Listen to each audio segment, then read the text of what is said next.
ढेर दिन कइलू पढ़ाई लिखाई, अब लागतावे तोहर मंगिया भराई। ढेर दिन कइलू पढ़ाई लिखाई, अब लागतावे तोहर मंगिया भराई। जौन चाहतारू अब जान होइबे करी। जौन चाहतारू अब जान होइबे करी।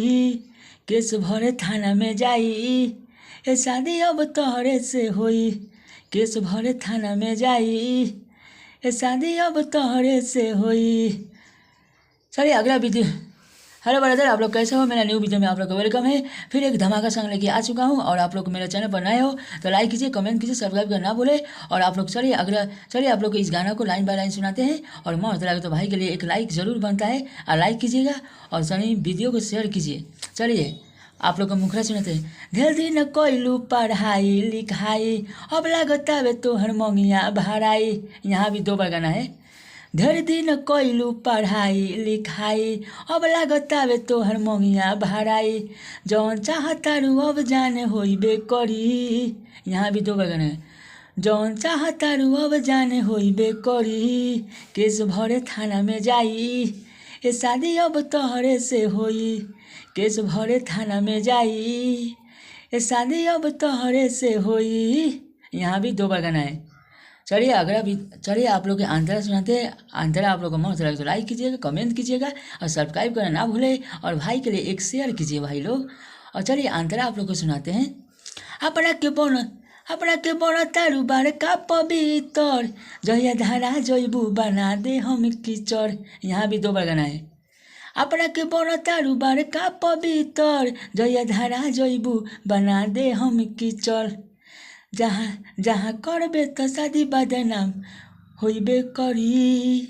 जहाँ करबे त शादी बदनाम होइबे करी।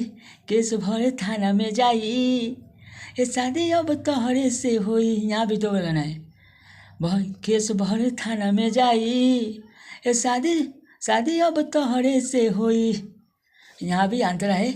अपना के बड़ तारू बार का पवित्र, जहिया धारा जइबू बना दे हम कीचड़। यहाँ यह आंतरा 1 था। चलिए आंतरा 2 सुनाते हैं आप लोग के। आंतरा 2 आप लोग को मस्त लगे तो लाइक कीजिए, कमेंट कीजिए और भाई के लिए एक लाइक ज़रूर कीजिए भाई लोग। आप लोग सब्सक्राइब करते नहीं हो, सब्सक्राइब कीजिए, शेयर कीजिए थोड़ा भाई के लिए।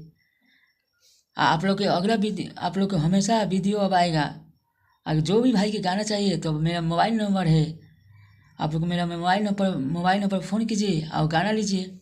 चलिए आंतरा 2 सुनाते हैं आप लोग का। आंतरा 2। अभी तो भई नहीं के जवानी के नेवान हो, बबलू बिजोड़वा से करेलू सवाल हो। यहाँ भी 2 बार गाना है। अभी तो भई नहीं के जवानी के नेवान हो, बबलू बिजोड़वा से करेलू सवाल हो। पवन के प्यारे यारे भारी पड़बे करी। फिर यहाँ पर पवन के प्यारे यारे भारी पड़बे करी।